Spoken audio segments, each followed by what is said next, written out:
마가복음 6장 30절에서 44절 말씀이고요. 생명의 떡으로 오신 예수라는 제목으로 말씀 나누겠습니다. 본문이 기니까 빠른 속도로 같이 교독하실게요.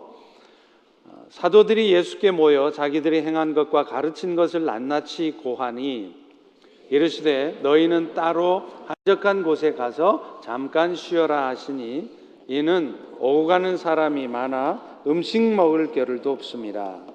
이에 배를 타고 따로 한적한 곳에 갈새 그들이 가는 것을 보고 많은 사람이 그들인 줄을 안지라 모든 거울로부터 도보로 그곳에 달려와 그들보다 먼저 갔더라.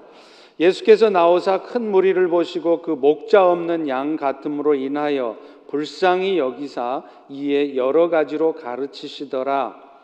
때가 저물어가매 제자들이 예수께 나와 여짜오되 이것은 빈들이요 날도 저물어가니 무리를 보내어 두루 촌과 마을로 가서 무엇을 사 먹게 하옵소서. 대답하여 이르시되 너희가 먹을 것을 주라 하시니 여짜오되 우리가 가서 200데나리온의 떡을 사다 먹이리이까. 이르시되 너희에게 떡 몇 개나 있는지 가서 보라 하시니 알아보고 이르되 떡 5개와 물고기 2마리가 있더이다 하거늘 제자들에게 명하사 그 모든 사람으로 떼를 지어 푸른 잔디 위에 앉게 하시니 때로 100명씩 또는 50명씩 앉은지라. 예수께서 떡 5개와 물고기 2마리를 가지사 하늘을 우러러 축사하시고 떡을 떼어 제자들에게 주어 사람들에게 나누어 주게 하시고 또 물고기 2마리도 모든 사람에게 나누심에 다 배불리 먹고 남은 떡 조각과 물고기를 12바구니에 차게 거두었으며 떡을 먹은 남자는 5,000명이었더라. 아멘. 최근 중국에서 충격적인 사건 하나가 보도되었습니다. 중국의 깐수성이라는 곳에 사는 17살의 이모 양이 지난 6월 20일 시내에 있는 한 백화점 8층에서 투신을 한 사건입니다. 그녀는 고등학교 3학년이었던 작년에 담임 교사로부터 성폭행을 당할 뻔한 후에 이것 때문에 심각한 후유증에 시달리다가 이렇게 자살을 시도한 것입니다. 안타깝긴 하지만 어느 사회에서나 있을 법한 이 이야기가 충격적인 이유는 이 자살을 하려고 하는 이 소녀를 대하는 사람들의 태도였습니다. 이 양을 지켜보던 100여 명의 시민들 중에 상당수는 더워 죽겠는데 빨리 뛰어내려라. 도대체 뛰어내릴 거냐 말 거냐 이렇게 야유를 했다는 것입니다. 더 놀라운 것은 그래서 결국 소방관의 손을 뿌리치고 뛰어내렸을 때 더러 눈물 짓는 사람들도 있었지만 많은 사람이 박수를 치고 환호성을 질렀다는 것입니다.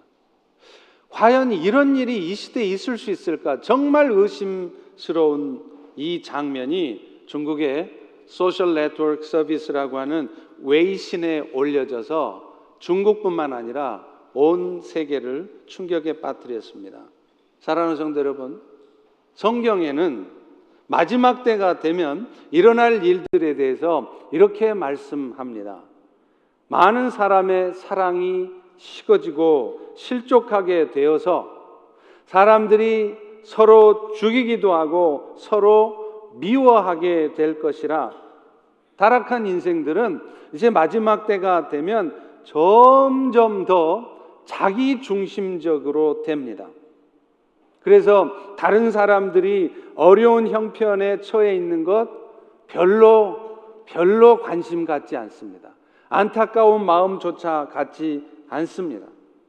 자신과 다른 사람들에 대해서는 왜 저 사람은 저렇게 행동하고 말하는지 이해해 보려고 노력하기보다는 자신의 느낌과 판단이 중요한 것입니다.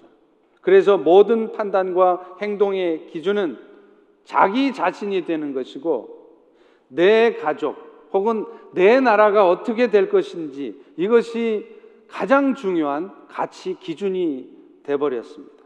심지어는 교회에서조차 내 교회, 내 오이코스, 내가 섬기고 있는 부서 사역, 이것이 중요한 기준이 되어서 내가 다니는 교회, 내가 사역하는 부서가 잘 되어야 되고, 내가 불편해지면 못 견디는 것입니다.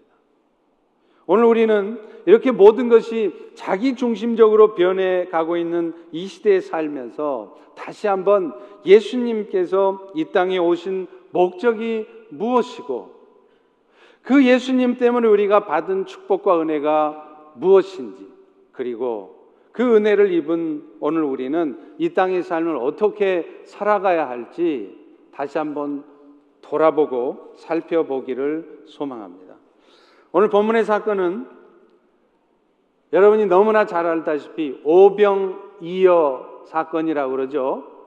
보리떡 5개와 물고기 2마리라는 얘기입니다. 그런데 이 오병이어의 사건만 유일하게 사복음서에 모두 나와 있습니다. 이 말은 무슨 말이냐면, 오늘 이 오병이어의 사건이 예수님의 나타낸 기적과 사역이 있어서 가장 중요한 의미가 있다는 것을 말하는 것입니다. 저는 오늘 본문을 통해서 마가가 이 오병이어의 사건을 통해서 오늘 우리에게 말씀하려고 하는 2가지를 여러분과 나누어 보려고 합니다. 첫 번째는, 마가는 이 예수님의 오병이어의 사건을 통해서 예수님의 우리를 향한, 이 세상을 향한 긍휼의 마음을 전하고 있습니다. 예수님의 제자들은 파송을 받은 후에 각자 하나님께서 자신의 사역 속에 역사해 주셨던 것을 열심히 간증을 했습니다. 그래서 아주 신이 나서 이것을 간증을 다 하고 나니까 예수님께서 그 제자들에게 이제는 너희가 가서 한적한 곳에서 쉬어라, 이렇게 말씀을 해요. 우리 31절을 같이 한번 읽어봅니다. 시작. 이르시되 너희는 따로 한적한 곳에 가서 잠깐 쉬어라 하시니, 이는 오고 가는 사람이 많아 음식 먹을 겨를도 없었음이라. 얼마나 열심히 사역을 했으면 제자들이 음식 먹을 틈도 없어서 이제 예수님이 이제는 좀 가서 쉬라는 거예요. 제자들은 곧 한적한 곳으로 이동을 합니다. 그들은 아마도 이 갈릴리 호수의 북동쪽으로 갔을 가능성이 높습니다. 이 오병이어의 사건을 똑같이 기록하고 있는 누가복음 9장 10절을 보면 그들이 간 곳이 어촌이라는 이름 뜻을 가진 벳세다라고 그렇게 기록되어 있어요. 사진을 한번 보시면 이 갈릴리 북동쪽에 이 벳세다 지역으로 지금 예수님의 제자들이 쉬러 간 것이죠. 자, 그런데 문제는 그들이 예수님과 함께 배를 타고 이동하는 장면을 그 예수님을 쫓았던 다수의 군중들이 목격을 했다는 것입니다. 그래서 그들은 이 예수님을 쫓아왔습니다. 심지어는 그들은 제자들보다도 먼저 벳세다에 도착해 있었어요. 33절에 보십시오. 그들이 가는 것을 보고 많은 사람이 그들이 예수님과 제자들인 줄을 안지라 모든 고을로부터 사람들이 도보로 그곳에 달려와 그들보다 먼저 갔더라. 가버나움에서 벳세다까지는 약 30km, 20마일 가까운 먼 거리예요. 그런데 사람들은 그 예수님을 쫓아가느라고 그 먼 거리를 불원천리하고 그것도 걸어서 온 것이었습니다. 그런데 여러분, 지금 예수님과 제자들이 그곳을 간 이유가 도대체 무엇입니까? 지금 그들은 그곳에 가서 지친 몸을 좀 쉬고 영적으로도 좀 충전을 받기 위해서, 다시 말하면 사람들을 피해서 간 것입니다. 그런데 그곳에 갔더니 오히려 더 많은 사람들이 구름대같이 몰려 있었던 것이죠. 어쩌면 제자들은 그곳에서조차 많은 사람들이 자신들을 기다리고 있다는 것이 고맙고 감사하고 그런 것이 아니라 귀찮고 부담스러웠을 수 있을 것입니다. 저도 그렇습니다. 토요일과 주일이 되면 얼마나 사역이 집중되어 있는지 몰라요. 하루 종일 스케줄을 따라 힘들게 사역을 하다 보면 월요일이 되면 아예 녹초가 돼서 퍼져 있습니다. 그런데 그 월요일도 만나야 될 사람이 있고 가야 될 모임이 있고 회의가 있을 때 얼마나 힘이 든지 몰라요. 그런데 이렇게 귀찮다시피 자신을 쫓아온 그들을 향해서, 사람들을 향해서 예수님은 이렇게 반응하고 계시다는 거예요. 다 같이 34절을 읽어보겠습니다. 시작. 예수께서 나오사 큰 무리를 보시고 그 목자 없는 양 같음으로 인하여 불쌍히 여기사 이에 여러 가지로 가르치시더라. 자신을 만나러 온 군중을 향해서 예수님은 내가 저 사람들 때문에 쉴 수 있는 공간을 빼앗겼다고, 그것 때문에 불편해하거나 그것 때문에 귀찮아하거나 그것 때문에 불쾌해하지 않았다는 것입니다. 오히려 자신과 제자들의 피곤함은 뒤로하고 그럼에도 불구하고 열심히 자신을 쫓아온 그들의 열정과 그 헌신에 깊은 감동과 연민의 정을 느끼고 있는 것입니다. 이런 예수님의 마음은 그들을 보시고 예수님께서 하신 말씀에도 나타나지 않습니까? 그들을 불쌍히 여기시고, 왜 여기까지 쫓아와서 왜 나를 끝까지 이렇게 힘들게 하는 거야가 아니라 불쌍히 여기시고 그들을 목자 없는 양처럼 생각했다는 거예요. 이 목자 없는 양이라는 표현은 민수기 27장 17절에 나오는 표현을 예수님이 이용하신 것입니다. 예수님께서 자신을 따르는 무리들을 이 목자 없는 양이라고 표현하신 것은 먼저는 목자로서의 의무를 잊은 채로 거짓 목자 역할들을 하고 있는 사람들에 대한 비판의 의미로 사용된 것입니다. 왜냐하면 당시에는 사실 예수님 이외에도 수많은 율법학자들이 있었어요. 이스라엘 백성들을 올바른 진리 가운데로 이끌어야 될 책임이 있고 자기의 생명을 바쳐서라도 그들을 위해서 섬겨야 될 의무가 있는 많은 바리새인들, 서기관들, 랍비들이 있었다는 것입니다. 그런데 그들은 진정한 목자로서 그 사람들을 진리로 이끌어내지 못했습니다. 그리고 그렇기 때문에 또한 이 말씀은 반대로 이제 예수님은 그들과는 다르게 이제부터라도 진정한 목자로서 그들을 진리 가운데로 이끌어가는 분이신 것을 자기 스스로가 말씀을 한 것이죠. 예수님이 진정한 목자의 모습을 보여주셨던 것은 그들이 저녁이 되어서 예수님을 따르느라 배고파 있었던 그런 이 군중들을 위해서 먹을 것을 먹이시는 모습을 통해서도 드러납니다. 오늘 보면 35절에 보면 그들은 지금 해가 저물고 빈들에 있는 상황임을 알 수 있어요. 다시 말하면 거기에 모인 사람들은 지금 시간적으로나 장소적으로 어려운 상황에 처해 있는 것입니다. 그래서 제자들은 이제 가까운 마을로 가서 저 사람들이 각자 저녁 식사를 해결할 수 있게 하자고 그렇게 아주 지극히 합리적인, 지극히 효율적인 제안을 한 것입니다. 36절을 보십시오. 무리를 보내어 두루 촌과 마을로 가서 저들로 하여금 무엇을 사 먹게 하옵소서. 자, 그런데 이런 제자들의 제안에 대해서 굉장히 합리적이고 제자들이나 예수님이나 그들 자신에게도 별로 무리가 없을 이 합리적인 제안에 대해서 예수님은 의외의 대답을 하십니다. 37절을 다 같이 한번 읽어보겠습니다. 시작.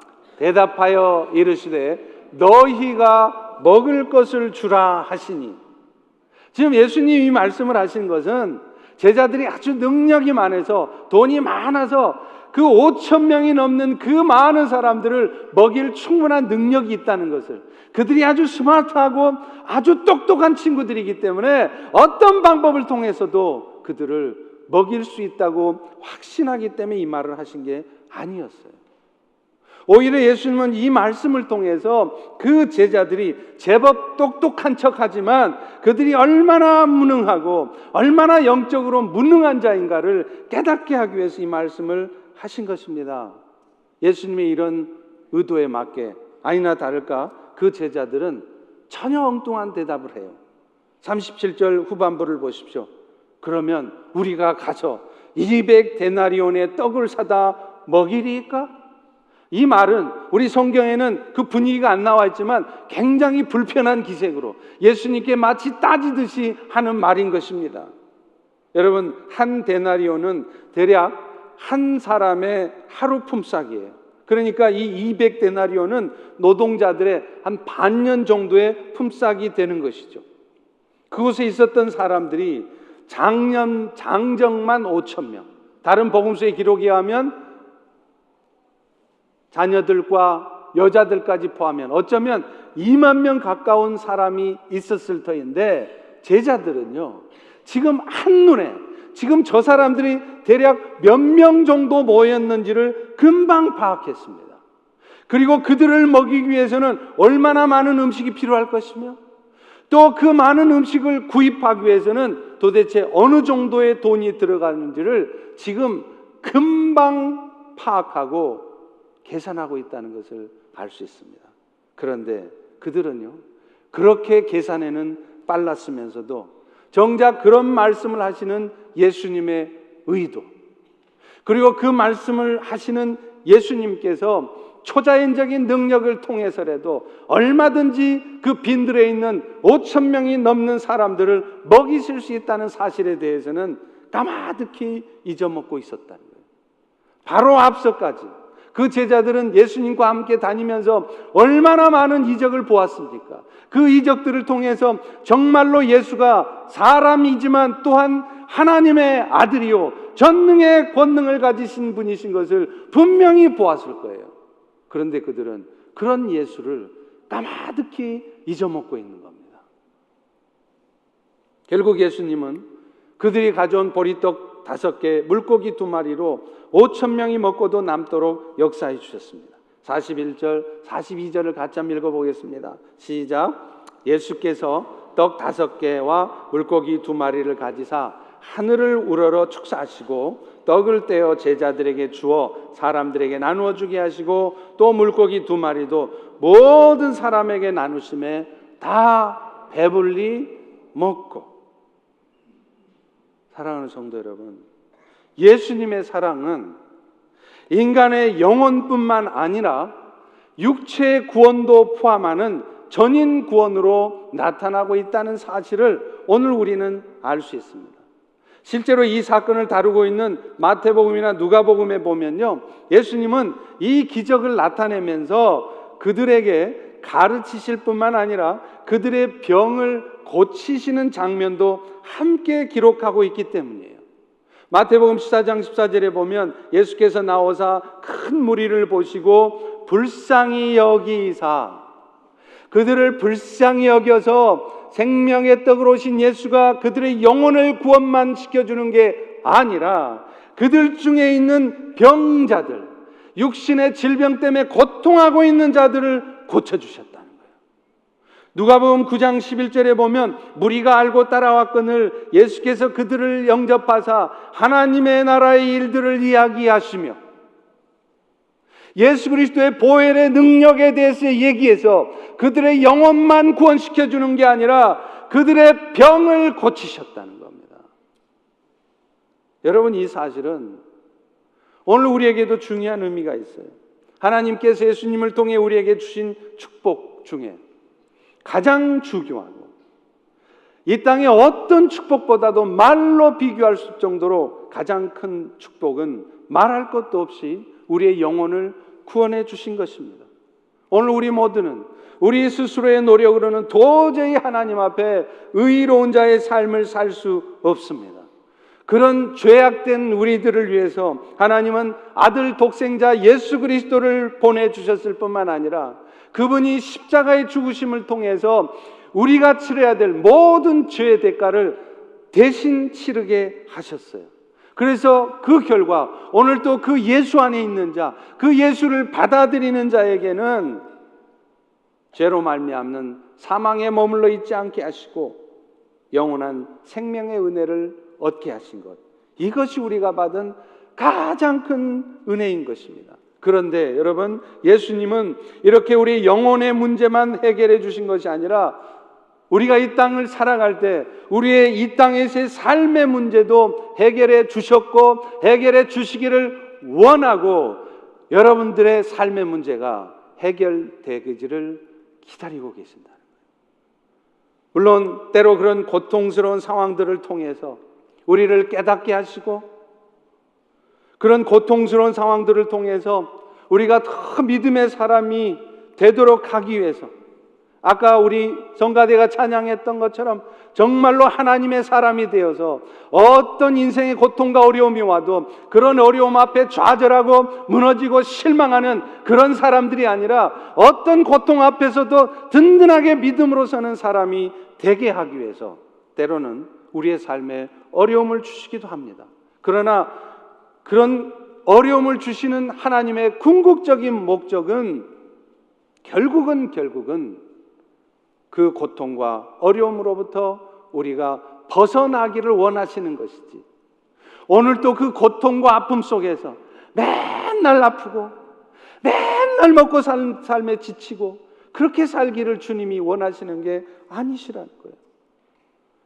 여러분, 이런 주님의 마음이 예레미야가 3장 32절과 33절에도 이렇게 표현되어 있습니다. 그가 비록 근심하게 하시나 그의 풍부한 인자하심에 따라 긍휼히 여기실 것입니다. 그래서 주께서 때로 인생으로 고생하게 하시며 근심하게 하실 때도 있지만 이것은 본심이 아니시라는 거예요. 사랑하는 성도 여러분, 오늘 예수님은 여러분의 영혼을 구원하셨습니다. 할렐루야. 그러나 그 구원은 영혼 구원만이 아니라 전인 구원입니다. 오늘도 여러분의 육체가 여러분의 삶이 고통으로부터 벗어나기를 원하시는 것입니다. 그런데 그 은혜를 입기 위해서 여러분이 기억하셔야 될 게 한 가지가 있습니다. 그 일들이 이루어지는 과정에서 여러분들의 간절한 기도가 필요하다는 거예요. 성령께서 여러분의 삶에 역사하실 수 있도록 여러분이 먼저 자신의 그런 인생의 문제를 하나님 앞에 가지고 나아가서 겸손하게 무릎 꿇고 하나님의 도우심을 구해야 된다는 거예요. 그냥 때가 되면 알아서 하시겠지 뭐 해주시든지 말든지 가만히 있어도 해결해 주시는 것이 아니라, 주님, 이 과정을 통해서 내 인생의 문제는 내 힘으로 해결되는 것이 아니라 정말로 하나님이 해결하신다는 것을 제가 경험하기를 원합니다. 그러니 이 연약한 나를 도와주세요. 내가 잘못했습니다. 나의 부족함과 허물이 있습니다. 그렇게 우리의 죄를 고백하고 우리의 연약함을 고백하며 도우심을 간절히 구할 때 주님은 역사하신단 말이에요. 에스겔 36장 35절 36절에 보면 하나님은 이스라엘 백성들에게 이렇게 약속해요. 사람이 이르기를 이 땅이 황폐하더니 이제는 에덴 동산 같고 황량하고 적막하고 무너진 성읍들의 주민들이 있다 하리니 이제 남은 이방 사람들이 나 여호와가 이 무너진 것을 건축하고 황폐한 자리에 다시 심은 줄을 알리라. 나 여호와가 말했으니 나 여호와가 이룰 것이다. 하나님을 떠나서 이스라엘 백성들은 자신들의 뜻대로 살았어요. 자기 힘으로 자기의 육신의 욕망대로 살면, 내가 열심히 노력하고 살면 내 인생은 내가 기대한 만큼 행복하게 될 것이라 그렇게 하나님을 떠나서 합니다. 그러다 결국은 세상을 섬기고 우상을 섬겼습니다. 그런 이스라엘을 하나님은 깨닫도록 하기 위해서 바벨론에 의해 멸망당하게 했습니다. 아니, 바벨론 땅에 포로로 잡혀가서 그곳에서 죽도록 고생하게 만드셨어요. 그런데 하나님은 그들을 그렇게 내버려 두지 않으셨습니다. 택하셨기에 끝까지 책임져야 하셨기에 결국 약속하신 대로 그들을 그 고통의 땅에서 다시 불러주신 거예요. 다시 회복시켜 주신 거예요. 이것을 지금 에스겔서에 약속하신 것입니다. 그래서 세상 사람들도 저 저들의 삶이 저렇게 무너져 있었는데 저들의 하나님이 저들을 구원했구나, 저들의 하나님이 저들을 건져냈구나, 그것을 다 봐서 알 수 있도록 그렇게 하시겠다는 거예요. 그런데 하나님은 이 일을 당신이 하실 것이지만 대신 너희 이스라엘들이 해야 될 일이 있다는 거예요. 그게 에스겔 36장 37절입니다. 주 여호와께서 이같이 말씀하셨느니라. 그러나 그래도 이스라엘 족속아 이같이 자기들에게 이루어 주시기를 내게 구하여야 할지니라. 그러면 내가 그들의 수요를 양떼같이 많아지게 할 것이라.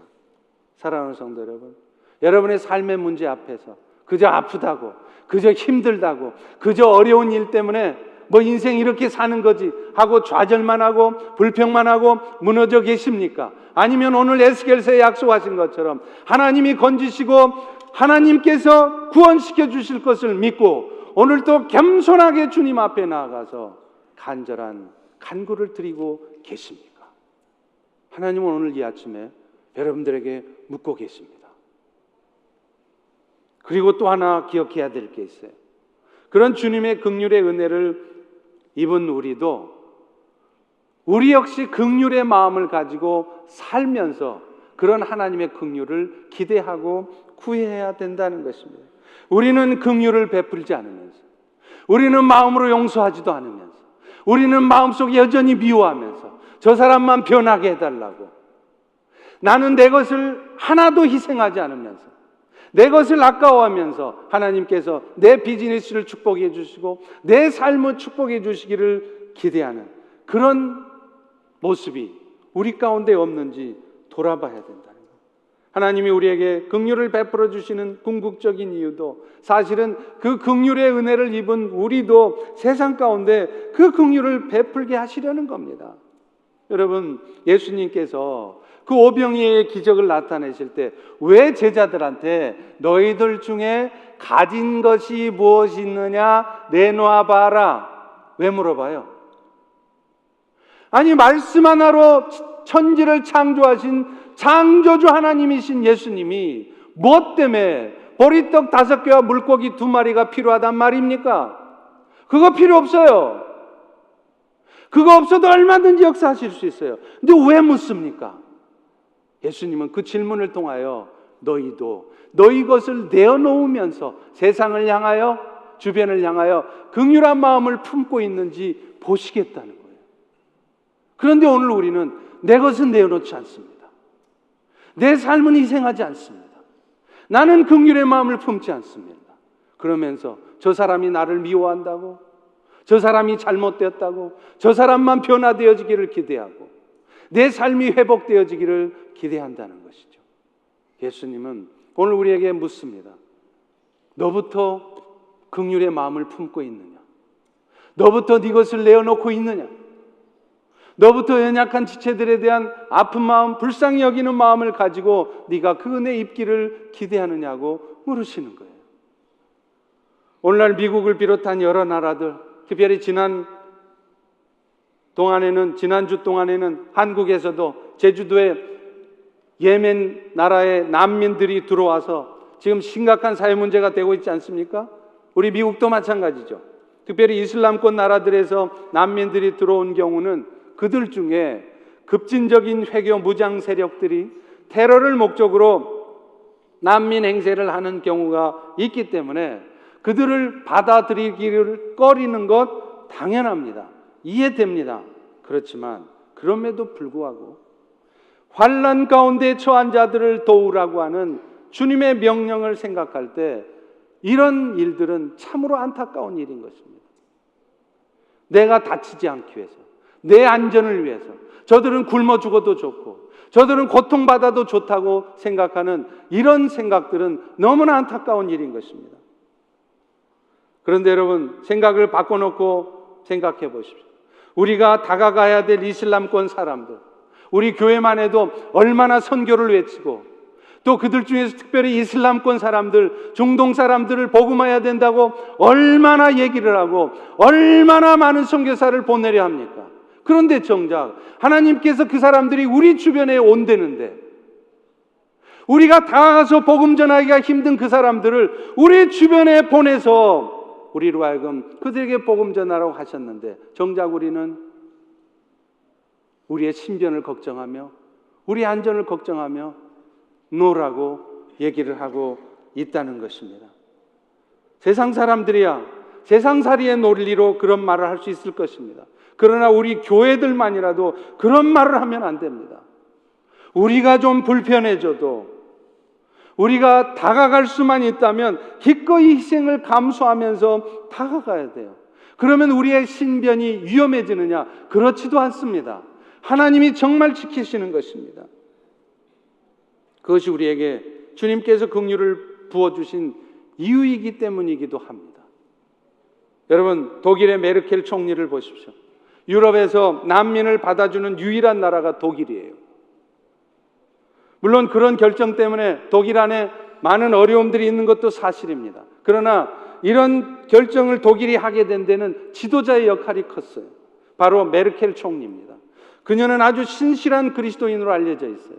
그래서 외국의 정상들, 대통령, 국왕들이 와도 1년 내내 똑같은 옷, 똑같은 액세서리를 하면서 그 국빈들을 맞이합니다. 그렇게 검소한 사람이에요. 그런데 그런 검소한 크리스찬이 난민들에 대해서는 와도 좋다, 그들 때문에 우리가 피해를 입고 그들 때문에 우리가 불편해져도 신변의 안전의 위협이 와도 괜찮다라고 결정을 하는 것입니다. 이런 그의 모습이 국민들로부터 지지를 받고 하나님의 영광을 나타내는 것입니다. 사랑하는 성도 여러분, 오늘 우리도 예수님의 긍휼을 기대하신다면 먼저 여러분이 긍휼의 마음을 품으십시오. 여러분이 먼저 용서하십시오. 먼저 다가가십시오. 먼저 여러분의 것을 내어놓으십시오. 먼저 여러분들이 베푸십시오. 그러면서 주님의 긍휼을 기대하십시오. 내 것은 아깝게 생각하면서 11조도 감사헌금도 내 물질은 전혀 희생하지 않으면서 교회가 뭔가 해주기를 기대하고 세상이 뭔가 해주기를 기대하지 마시고 먼저 여러분의 것을 내어놓으세요. 그럴 때 주님이 여러분의 삶에 역사하실 것입니다. 할렐루야, 할렐루야. 분위기가 이렇게 썰렁하죠? 그런데 사실 이 오병이의 사건을 통해서 예수님께서 정말 의도하신 것은 따로 있어요. 예수님이 우리에게 긍휼을 베풀어 주신 궁극적인 총착력, 최종 목적은 결국 그 일들을 통해서 그 창조주의 권능을 가지고 우리에게 영원한 생명을 주시기를 원하신다. 예수님이 벌이신 기적을 보고 그 당시에 사람들이 보인 반응을 보면 왜 예수님께서 이 오병이의 사건을 일으키셨는지 그 예수님의 의도를 알 수 있어요. 이 사건을 동일하게 기록하고 있는 요한복음 6장 14절에는 그 예수님의 오병이의 기적을 보고 사람들이 보인 반응을 이렇게 기록합니다. 그 사람들이 예수께서 행하신 이 표적을 보고 말하되 이는 참으로 세상에 오실 그 선지자라 하더라. 여기서 말하는 그 선지자란 구약 신명기 18장 18절에 말씀된 선지자입니다. 여호와께서는 이스라엘 백성들을 애굽에서 이끌어냈던 모세의 뒤를 이어서 모세가 죽어도 계속해서 여러 선지자들을 보내서 하나님의 말씀을 전할 것이라고 말씀한 거예요. 그래서 내가 그들의 형제 중에 너와 같은 선지자 하나를 그들 이스라엘을 위해서 일으키고 나 여호와의 말을 그의 입에 둘 것이니 내가 그에게 명령하는 것을 그가 무리에게 말할 것이다.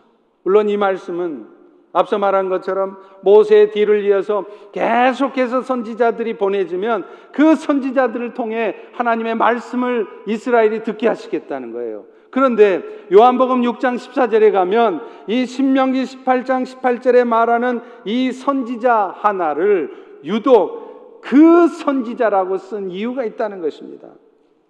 그 신명기 18장 18절에 예언된 선지자 중에 하나가 바로 예수 그리스도를 의미한다는 것을 나타내는 것이죠. 여러분 아시다시피 영어에서 관사에는 두 종류가 있죠. 뭐가 있죠? 부정관사, 정관사. 부정관사가 뭐죠? 그다음 정관사는요? 시시해서 안 듣고 싶으세요? 그런데 이 정관사가 뭐예요? 정면으로 보는 관사? 유일한 것을 정관사를 붙여서 쓰지 않습니까? 그런데 a prophet이 아니라 요한복음 6장 14절에는 그 선지자 the prophet이라고 하고 있다는 거예요. 이것은 신명기 18장 18절에 예언된 그 선지자가 오늘날 하나님의 아들로 이 땅에 오셔서 모든 이스라엘의 죄를 사함받게 하고 이스라엘을 다스리는 왕으로 오시고 또 자기 백성들에게 여호와의 말씀을 전할 선지자로 오실 예수라는 것을 의미하는 것입니다. 그래서 구약 백성들은요, 이 신명기 말씀을 기억하고 있어요. 그래서 언젠가는 그 신명기에 예언된 메시아가 올 것이라는 걸 기다리고 있었습니다. 물론 안타깝게도 그들이 기다리던 메시아는 예수님과 같은 메시아가 아니라 정치적 메시아예요. 로마 제국의 압제로부터 유대 나라를 독립시켜서 이전에 다윗 왕, 솔로몬 왕이 누렸던 그 영광을, 그 영화로운 삶을 자신들도 누리게 해줄 그런 정치적 메시아를 기다렸던 것이죠. 마치 오늘날 우리 성도들 중에도 이제 신앙생활을 갓 시작하고 또 믿음이 아주 깊은 단계에 들어가지 못한 성도들은 신앙생활을 하는 목적이 어찌하든지 예수 믿어서 그 예수님 때문에 내가 덕 좀 보고 예수님 때문에 내가 이 세상의 삶의 축복을 얻기를 원하는 그런 믿음을 갖고 사는 것과 똑같은 것입니다. 그런데 사실은요, 그들의 말이 정확하게 맞았습니다. 왜냐하면 예수님 자신이 오병이어의 기적 후에 이 사실에 대해서 직접 설명을 해 주셨기 때문이에요. 요한복음 6장 32절 33절이 이 오병이어의 기적에 대한 예수님의 설명입니다. 내 아버지께서 너희에게 하늘로부터 참떡을 주시나니 하나님의 떡은 하늘에서 내려 세상에 생명을 주는 것이니라. 그러면서 요한복음 6장 35절에 예수님은 이렇게 말씀하세요. 나는 생명의 떡이니 내게 오는 자는 결코 줄이지 아니할 것이요 나를 믿는 자는 영원히 목마르지 아니하리라. 오병이어의 기적을 통해 예수님은 그 전능의 권능을 가지신 하나님의 아들 예수로 이 땅에 오셔서 그 신명기 18장 18절에 예언된 그 선지자의 역할을 하시는 분, 이 세상에 영원한 생명을 부여하시는 분이라는 것을 말씀하신 겁니다. 우리는 여기서 중요한 사실을 알게 됩니다. 결국 예수님이 이 땅에 오신 궁극적인 목적도 이 땅에 우리가 예수님 때문에 살아가면서 한평생 행복하게 살게 해주려고 오신 게 아니라는 거예요. 종국에는 맞게 될 그 영원한 심판에서 그 영원 형벌을 받지 않고 영생을 얻게 하시려고 이 땅에 오셨다는 것입니다. 그렇기 때문에 혹시 지금 이 순간 여러분 중에도 교회는 다니시지만 아직도 진심으로 예수님을 구원주로 받아들이지 않으신 분이 있다면 지금 이 시간 마음을 여시고 그 예수님을 받아들이십시오. 안타깝게도 놀랍게도 교회를 다닌다고 해서 다 구원을 받고 다 영원한 생명을 얻는 것이 아닙니다. 어쩌면 지금 이 자리에도 우리가 다 죽어 천국에 가면 보지 못할 분들이 있습니다. 여러분의 옆자리에 앉은 남편이, 여러분의 뒤에 앉아있는 여러분의 형제, 부모 중에 천국에 못 볼 분이 있습니다. 그러므로 지금 이 시간 계시록 3장 20절의 말씀, 그 예수님의 말씀을 받으시기를 바랍니다. 볼지어다 내가 문 밖에서 서서 두드리노니 누구든지 내 음성을 듣고 문을 열면 내가 그에게 들어가 그와 더불어 먹고 그는 나와 더불어 먹으리라. 하나님께서는 종종 우리에게 기회를 주세요.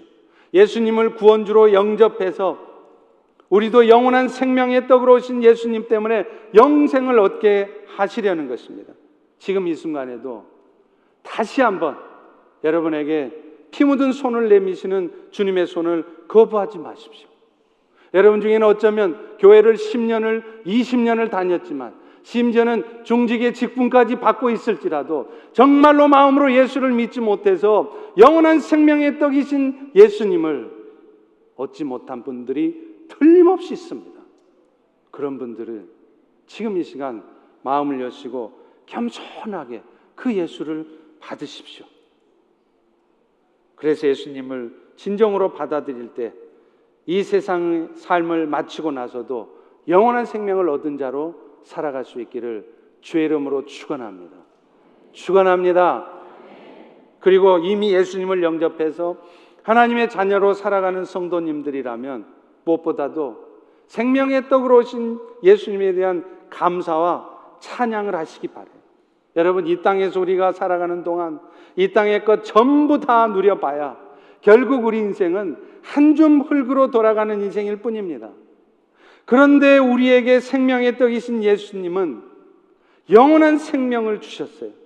이 땅에 무엇을 가지고도 살 수 없는 영원한 축복을 이미 우리는 누리고 있다는 것입니다. 그러니 그것에 먼저 감사하세요. 여러분이 이 땅에서 잠깐 겪고 있는 그 고통 때문에 여러분의 마음이 무너져 있고 여러분의 마음이 실망과 좌절과 어둠에 있지 마시고 무엇보다도 세상에 다른 어떤 사람도 얻지 못한 세상의 어떤 권력과 부를 가지도 얻지 못한 이 영원한 생명의 은혜를 입은 것, 이것에 먼저 감사하시기를 바랍니다. 여러분, 사실 예수님의 제자만 봐도 그렇잖아요. 아까 말씀드린 것처럼 그들은 예수님께서 그렇게 기적을 보여주고 수도 없이 말씀을 하셨어도 주님의 뜻을 끝까지 분별 못해요. 얼마나 어리석습니까? 그런데 우리 예수님은 그런 어리석은 제자들을 택하셨기 때문에 끝까지 책임지시는 거예요. 오늘 여러분들도 마찬가지입니다. 우리가 정말 감사해야 될 일이 뭡니까? 우리가 얼마나 죄악되고 얼마나 잘못되고 그래서 이 영원한 생명의 은혜를 얻었으면서도 오늘 또 어찌하면 이 나그네 같은 인생, 이 잠시 사는 인생조차도 어떻게 하면 복되게 살까 고민하는 그런 우리를 포기하지 않으시고 버리지 않으시고 끝까지 우리를 책임지고 가신다는 것이에요. 이것이 은혜입니다. 이 은혜에 대한 감사가 우리 가운데 있어야 돼요. 신명기 32장 11절에 보면 공의로우신 하나님께서 왜 우리의 삶에 때로는 고통을 주시는지 그 이유를 설명해 주십니다. 마치 독수리가 자기의 보금자리를 어지럽게 하며 자기의 새끼 위에 너풀거리며 그의 날개를 펴서 새끼를 받으며 그의 날개 위에 그것을 엎는 것 같이. 여러분, 독수리가 왜 새들의 왕입니까? 폭풍우가 몰아치면은요, 세상의 새들은 다 숨어요. 죽을까봐, 손해볼까봐, 희생당할까봐, 힘들어질까봐 다 바위 틈으로 숨습니다.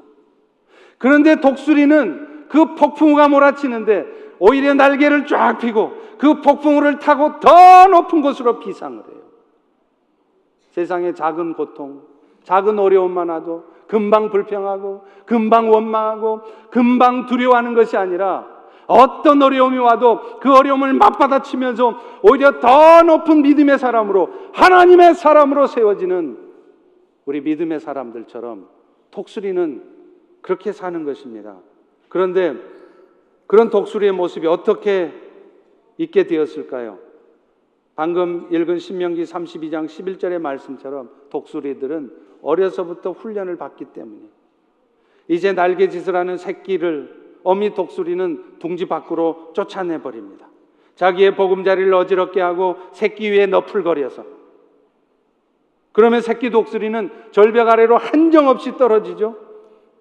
그 와중에 새끼 독수리는 떨어지지 않으려고, 안 죽으려고 열심히, 날개도 별로 없으면서 깃털도 별로 없으면서 열심히 퍼덕거려요. 됩니까 그게? 계속 떨어지죠. 그럴 때 어미 독수리가 큰 날개를 쫙 펴서 징 하고 날아와서 그 새끼 독수리를 딱 받아쳐 올린다는 거예요. 여러분, 이런 훈련 때문에 독수리가 새들의 왕이 되는 것입니다. 오늘 우리의 삶에도 마찬가지죠. 독수리가 새끼를 훈련하듯 우리를 둥지 밖으로 몰아내서 여러분의 삶이 지금 참으로 고통스럽고 원망스러울지라도 분명히 기억하십시오. 이 시간 후에 여러분들은 독수리같이 폭풍우가 몰아쳐도 비상하게 되는 그런 하나님의 사람, 믿음의 사람이 될 것입니다. 어제 우리 열린문 장로교회와 선교위원회가 조인트 미팅을 했어요. 우리 교회 입장에서는 먼저 앞서서 잘 선교를 하고 있는 열린문교회 선교위원회 모습들을 통해서 우리가 도전받고 배우려고 함께 미팅을 했습니다. 그런데 그 미팅 가운데 5시간 동안 이 선교에 대한 여러 가지 얘기들을 나누면서 얼마나 은혜가 되고 얼마나 고맙고 얼마나 많은 것들을 깨달았는지 몰라요. 그분들도 마찬가지였을 겁니다. 그런데 거기 선교위원장이었던 분이 한번 그 얘기를 하시더라고요. 열린문교회가 오래전부터 갬비아 선교를 했답니다. 그래서 10년 넘게 의료진들을 계속 보내서 그 사람들을 치료해주고 하니까 그 갬비아 정부에서 의뢰를 요청을 했대요. 너희들한테 좋은 땅을 줄 테니까 거기다 아예 좋은 병원을 지어서 마음 놓고 와서 의료 활동을 해라. 그래서 교회에서는 없는 돈 있는 돈 다 끌어다가 참 힘들고 어렵지만 거기 담당 장로님도 1년에 몇 번씩을 가면서 어렵게 해서 선교 병원을 지었어요. 그런데 얼마 안 있다가 니들 나가. 병원 놔두고 나가라는 거예요. 갬비아도 공산주의 국가입니다. 그러니 나가라면 나가야 되는 거예요. 여러분 그때 얼마나 억울했겠습니까? 아니 그것 좀 잘 살펴보고 하지. 그렇게 건성건성해가지고 그런 얘기 안 들었겠어요? 얼마나 힘들었겠어요? 그 일들을 했던 성도님들, 앞장서서 일하셨던 장로님들, 목사님 얼마나 힘드셨겠어요? 그런데요, 얼마 전에 거기 정권이 바뀌어서 그 새로운 정부가 다시 요청을 했답니다. 이제 들어와서 병원 해라. 근데 더 놀라운 게 있어요. 이 소식을 플로리다에 있는 어떤 크리스찬 의사가 듣고 연락을 해왔다는 거예요. 어떻게 알았는지. 하나님이 하신 거겠죠. 그런데 그 크리스찬 의사는 어떤 사람이냐면 갬비아에서 온 사람이에요. 감비아에서 40년 전에 와서 이 땅에서 열심히 의사로서 돈도 많이 벌고 열심히 일도 하고 그러고 이제 인생의 나머지를 리타이어해서 자기의 조국 대한민국이 아니라 갬비아 땅에 가서 하나님이 자기에 주신 의술을 가지고 열심히 그 땅 사람들에게 그리스도의 사랑을 실천하고 싶어서 자기의 삶을, 자기의 병원을 정리하고 있던 터였습니다. 그래서 이 얘기를 듣고 이 열린문교회에 연락을 한 거예요. 여러분, 우리 하나님이 하신 일이 대단하지 않습니까? 결국 선교는 세워진 교회든 병원이든 결국은 현지인들이 잘 운영하도록 하는 게 그게 최종 목표예요. 그런데 우리 하나님은 뭔가 비효율적인 것 같고 뭔가 잘못된 것 같고 안 되는 것 같았지만 그 상황 속에서도 역사하셔서 결국에는 가장 좋은 모습으로, 가장 아름다운 모습으로 그 사역을 마무리 짓게 하시지 않습니까? 사랑하는 성도 여러분, 오늘 여러분의 현재의 모습 때문에 낙심하지 마세요. 하나님을 기대하십시오. 긍휼 베푸신 하나님을 기대하십시오. 다만 여러분이 주님의 긍휼을 기대하신다면 여러분 먼저 긍휼을 베푸세요. 여러분 먼저 나의 것을 내어놓으세요. 그리고 그 긍휼을 위해 간절한 마음으로 겸손하게 구하십시오. 그럴 때 여러분의 삶에 놀라운 역사들이, 또 우리 펠로시 가운데 놀라운 역사들이 있을 것이라고 믿습니다. 기도하겠습니다. 하나님, 오늘 또 생명의 떡으로 오신 예수 때문에 오늘 우리가 어떤 축복 가운데 있으며 또 어떤 삶을 살아야 하는지를 알게 하시니 감사합니다. 하나님, 늘 주님이 하신다는 그 고백 가운데 주님을 기대하며 간절한 마음으로 간구하게 도와주시되 먼저 우리의 것을 내어놓고 우리 먼저 긍휼의 마음을 갖기를 원합니다. 우리의 안전과 우리의 불편을 먼저 따지는 것이 아니라 우리가 불편해질지라도 우리가 희생을 당할지라도 심지어는 우리가 죽게 될지라도 주님의 사랑을 기억하며 먼저 베풀고자 할 때 하나님, 우리를 통하여 주님의 놀라운 생명 창조의 역사가 있게 하여 주시옵소서. 예수님 이름으로 기도합니다. 아멘.